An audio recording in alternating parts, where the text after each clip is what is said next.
The moment Patton stepped out of that jeep, he knew this wasn't an inspection. He was looking at a barrier, a locked door, a defiant SS officer standing guard over an American-run barracks, as if he owned the building, as if he decided who entered and who stayed outside. The blood beneath the threshold wasn't an accident. It was a message. Someone had tried to get out. Someone had bled trying. And the officer refused to move. He refused to speak. He refused to hand over the keys. Patton had faced German panzers, North African sandstorms, and the frozen Ardennes. But this, a single enemy prisoner holding a door closed against him, was something else entirely. The general didn't draw his sidearm. He didn't shout an order. He just stared. And in that silence, the entire camp realized something. The inspection was over. The investigation had just begun. With thousands of German prisoners and a skeleton American staff, the army used captured German NCOs to keep daily order. It was a shortcut, a lazy compromise. But this SS officer wasn't just a leader, he was a weapon. He had been a concentration camp guard before the surrender. He knew how to break men without leaving marks. And the American major had chosen him specifically because he terrified the other prisoners into silence. The major called it efficient discipline. Patton would later call it something else. Conspiracy. Patton gave the first order, "Open that door." The SS officer didn't flinch. He replied in clear, deliberate English. "The men inside are not ready for inspection. Any disturbance could cause violence." He was warning an American general, as if he had the authority, as if he was in charge. Patton's hand moved instinctively toward his sidearm. His fingers brushed the holster, and then the American major stepped forward. "Sir, he's a protected prisoner. Geneva Convention. If we touch him without cause, we could face a tribunal. And he has intelligence on German holdouts. We need him alive." The major used international law to shield an SS war criminal. Patton's hand stopped. He didn't draw his gun. Instead, he looked at the major, really looked at him and said, "Open it, now." He didn't shout. He didn't threaten. He just waited. And in that wait, something shifted. Patton was no longer a soldier giving orders. He was a detective reading a crime scene. Before the SS officer could answer, the building answered for him. A thud, low and heavy, like a body collapsing against the wall. Then a scraping sound, long, deliberate, desperate, like fingernails or a metal tool, dragging across the dry wood from the inside. Someone in there was alive. Someone in there was trying to get out, or trying to send a message. The prisoners near the wash line stopped moving. The medic outside the infirmary tent froze, bandages dangling from his hand. Even the SS officer turned his head just slightly, and for a moment his mask cracked. Patton saw it. He didn't order the door broken down. Instead, he turned to the lieutenant beside him and said quietly, "Check the rear." Quietly. The lieutenant moved around the back of Barracks 7, out of sight of the SS officer. He found straw packed against the lower boards, deliberately, recently. Behind it, fresh scratches cut deep into the wood. Not random, patterned, desperate, and pushed through a crack a small piece of cloth. Burlap, torn from a uniform. On it, a single prisoner number written in pencil. The lieutenant brought it to Patton without a word. Patton held the cloth in his palm. He didn't hand it to the major. He didn't hand it to the commander. He pocketed it. Then he ordered the morning roster brought into the yard. The clerk arrived with a folder. He began reading names. Each prisoner in the yard answered, one by one, until 3 numbers from Barracks 7 received no reply. The clerk looked up. Sweat beaded on his forehead. Those 3 men were marked present and fit for work on the official record. But they did not exist in the count line. Patton looked at the roster, then at the SS officer, then at the American major. He said nothing. He just folded the cloth into his pocket and waited. The SS officer made his first mistake. He walked toward the American major and extended the key ring, offering it to him, not to Patton, as if choosing who had authority, as if Patton were just an observer. Patton moved faster than anyone expected. His hand shot out and struck the major's hand away before he could take the keys. The metal ring clattered onto the gravel. The yard went silent. Patton didn't look at the major. He looked at the SS officer and said, "2 MPs. Remove the key ring from the prisoner. Now." This time, no one hesitated. The MPs stepped forward, took the keys, and handed them directly to Patton. The SS officer's face went pale. Patton walked to the door. He inserted the key. He turned it, clicked, and the door did not open. The key turned. The lock clicked, but the door stayed shut. Patton ran his hand along the frame. Then he saw it. A strip of painted wood, fresh paint, still tacky, had been nailed over a second bolt. A new slide bolt installed from the outside. The screws were shiny, untarnished. The paint was still wet along the edges. Someone had added this lock last night. Patton stepped back. He looked at the carpenter's box still sitting under the steps. He looked at the SS officer. Then he looked at the American major. "Bring the carpenter," he said. The man was dragged forward within minutes. He was trembling, and under Patton's silent stare, he broke immediately. "I installed it yesterday," he said. "Under orders. The prisoner leader, the SS officer, he told me to do it." Patton leaned in. "Who allowed him to give you orders?" The carpenter didn't point at the SS officer. He pointed toward the command office. The camp commander arrived with 2 files under his arm. He tried to steer the inspection indoors, away from the prisoners, away from the witnesses. Patton refused. He had the files opened on a crate in the yard, in full view of every prisoner watching. One file labeled Barracks 7 as disciplinary housing. The other still called it a regular sleeping unit with 42 prisoners assigned. But only 36 men from Barracks 7 stood in the count line. 3 of them carried fresh bruises on their faces, bruises that were not recorded in the infirmary log.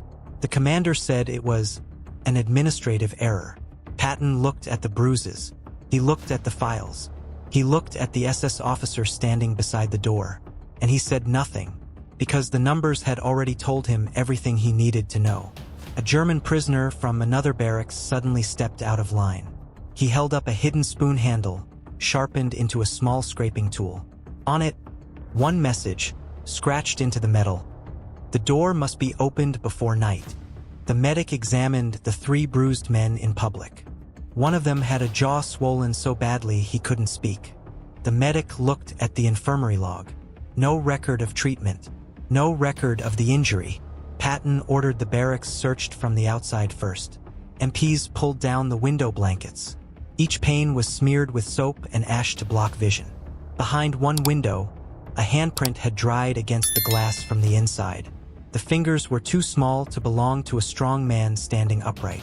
Patton stared at that handprint for a long moment. Then he looked at the SS officer, and something in his eyes changed. The guard captain finally opened the door, but the SS officer stepped forward, as if to enter first, as if to control what they saw. Patton grabbed his sleeve and stopped him before he crossed the threshold. The first men inside were MPs and medics, not guards, not prisoner leaders, not anyone who had helped keep it closed. Inside, the bunks had been dragged into a wall across the center aisle, a barrier dividing the building in 2. On the near side, ordinary blankets and tins arranged to look controlled, an illusion of order. On the far side, several prisoners sat on the floor with their boots missing, their hands wrapped in dirty cloth. Some were trembling. Some didn't even look up. A medic called for stretchers.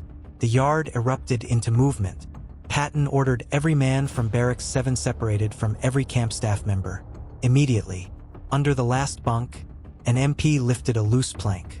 Beneath it, a bundle of papers tied with wire, complaint notes, names of suspected informers, and a hand-drawn chart showing exactly which prisoners had been beaten after refusing orders from the SS officer.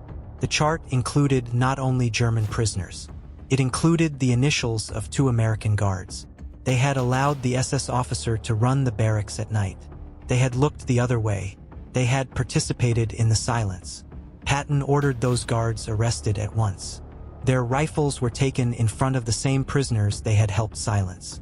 The SS officer watched his power collapse. The camp clerk couldn't handle the pressure. He started rewriting numbers in the ledgers, adjusting counts, erasing names, right there in the open. An MP caught his wrist before the pencil touched the page. The clerk broke immediately. He admitted that the SS officer had been used to identify anti-Nazi prisoners, former deserters, men who had spoken to American interrogators. Those men were moved into Barracks 7, where the prisoner leader punished them while American staff called it internal discipline. A second prisoner was carried from the barracks with a fever and a torn sleeve wrapped around his ribs. The medic cut away the cloth and found a paper tag pinned beneath it. It wasn't a medical tag. It was a warning written in German. A label, traitor to the Reich. The SS officer had marked him for death, and the Americans had let him. Patton ordered no private questioning, no closed-room interviews. He had a line of tables set across the yard. Every witness spoke to an interpreter in public view. Clerks recorded names, dates, and visible injuries while the entire camp watched. The American major tried one more time to defend the arrangement, claiming the SS officer kept order among dangerous prisoners. Patton turned the explanation against him. He ordered the injured men's bedding carried into the yard. Blood marked 3 blankets, and 1 blanket had been folded to hide a broken wooden club inside. The club carried carved notches along its handle. A prisoner interpreter stepped forward. Each notch, he said, was made after a beating. The SS officer denied it, but one of his own German assistants suddenly admitted the club had been kept under the leader's bunk as a symbol of control. Patton relieved the American major from duty in front of the entire camp. The major was confined to quarters under guard. The SS officer had lost his first layer of power. Then the records arrived. A truck from the records office pulled up with transfer files that had been prepared for the next morning. Barracks 7's injured men were scheduled to be removed before a Red Cross inspection. They would be labeled as troublemakers and sent to another facility without medical notes.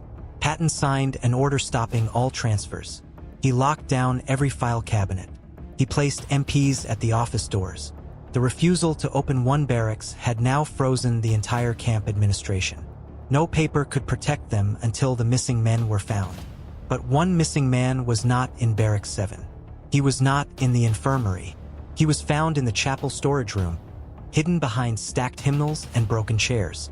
He was alive, wearing a stolen work coat and holding a packet of documents wrapped against his chest with strips of blanket. The man had not escaped from punishment. He had escaped with proof. Inside the packet, carbon copies of letters sent to outside inspectors, a list of anti-Nazi prisoners targeted by the SS group, and a signed note from an American officer allowing the prisoner leader to maintain German order by necessary means. The officer named in the note was not the relieved major. It was the camp commander. Patton had him brought from the command office to the yard. The commander claimed the note had been misunderstood, but the chapel prisoner identified his signature and described exactly where the original file had been hidden. MPs searched the commander's desk and found the matching original sealed inside a tobacco tin under a false drawer bottom. The power in the yard reversed completely. The SS officer had looked like the center of the crime, but the documents showed he had been given power by Americans who wanted discipline without responsibility. Patton ordered the commander's sidearm removed. It was placed beside the SS officer's key ring on the evidence table. The 2 men stood together. 1 enemy officer, 1 American commander, joined by the same paper trail. Then came the attack. 2 German prisoners loyal to the SS officer grabbed a witness and tried to drag him behind the laundry carts. MPs and anti-Nazi prisoners rushed together to stop them. Hidden knives from boot seams were confiscated. The loyalists were separated, searched, and marched to a different enclosure under armed guard. For the first time, the crowd changed. Men who had been afraid to speak now stepped forward with names, hiding places, and details about night calls inside Barracks 7. A medic then uncovered the strongest proof. 1 injured prisoner had a folded scrap of the commander's memo sewn inside his sleeve. He had stolen it from the SS officer's bunk. The memo ordered that politically unreliable Germans be isolated from inspectors and prevented from influencing other prisoners. Patton forced the commander to stand beside the SS officer while that line was read aloud. The entire camp watched. The reversal became visible when Patton ordered the rescued prisoners moved into the command dining room, not as guests but as protected witnesses. Clean bedding was placed on the polished floor. Medics set up examination stations. MPs guarded the doors from the outside. The humiliated commander stood in the yard while his own office typewriter was carried out and matched to the forged transfer orders. Each letter strike was tested against the documents. The same broken R appeared on the order that would have moved the injured men before inspection. By sunset, the SS officer who refused to open the barracks was no longer the only accused man. Patton ordered both the German leader and the American commander held for formal investigation. The camp's hidden hierarchy had been turned inside out. The locked door had protected guilty men on both sides of the wire. During the night search of the old coal shed, MPs found a drainage cover that had been loosened from below. A tunnel had not been dug for escape. It had been used to pass papers, tools, and orders between Barracks 7 and the supply lane without crossing the open yard. Inside the tunnel entrance, an MP found a metal tube wrapped in oilcloth. Inside, the missing burial note for the prisoner listed as dead, along with a map marking a shallow grave beyond the east fence near the tree line. Patton ordered floodlights moved to the field at once. The grave was opened under medical supervision before dawn. It contained not a murdered body as many feared. It contained a prisoner who had been buried under a false name after dying from untreated illness. His real tag had been removed. The tag in the file belonged to one of the living men found inside Barracks 7. That discovery made the crime permanent in a way no forged roster could undo. The dead man's identity had been stolen to hide the living witness scheduled for transfer. The entire paperwork system had been twisted to make men disappear without changing the total count. Patton ordered every prisoner tag inspected, every grave marker checked, every barracks roster suspended until verified by fingerprint, medical record, and witness identification. No man in the camp could be moved, buried, punished, or reassigned by paper alone again. The SS officer attempted one final act of control. He refused to identify the dead man, even though several prisoners said he knew the name. Patton brought the rescued chapel witness to the field. The witness identified the dead prisoner by a broken tooth, a wedding ring hidden in his sock, and a prayer card folded inside his coat. The field became the final courtroom. The commander, the SS officer, the loyalist prisoners, and the arrested American guards were made to stand apart under MP guard while the dead man's correct name was written into the record and spoken aloud before the whole camp. An army photographer documented everything: the grave, the false tag, the tunnel entrance, the broken bolt, the SS officer's key ring, the forged transfer papers. The evidence no longer depended on frightened witnesses or damaged ledgers. It had become physical, numbered, sealed, and ready for court. Patton ordered the SS officer removed from the prisoner compound and placed under special guard as a war criminal suspect, separate from ordinary POWs.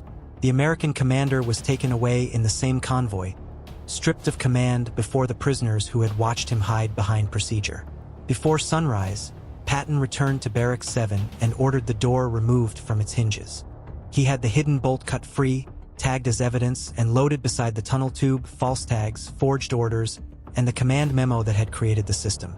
The final irreversible act came when Patton signed a field order abolishing all SS prisoner leadership positions across the camp and reopening every disciplinary case created under their authority. The SS officer had refused to open one barracks, but by refusing, he had opened the entire camp. When the convoy left, the SS officer sat under armed guard in the first truck. The former commander rode behind him with his cap removed and his hands empty. Barracks 7 stood open with no door, no bolt, and no prisoner leader at the steps. The dead man's true name was written into the camp record before noon, and from that day forward, no officer could use a locked barracks, a false roster, or an SS prisoner's authority to make a man disappear again. Most people know how World War II ended. Very few know what happened inside these prison camps. Do you think Patton went far enough, or should the SS officer have been left in the field? Comment below, and subscribe for more Untold WWII stories.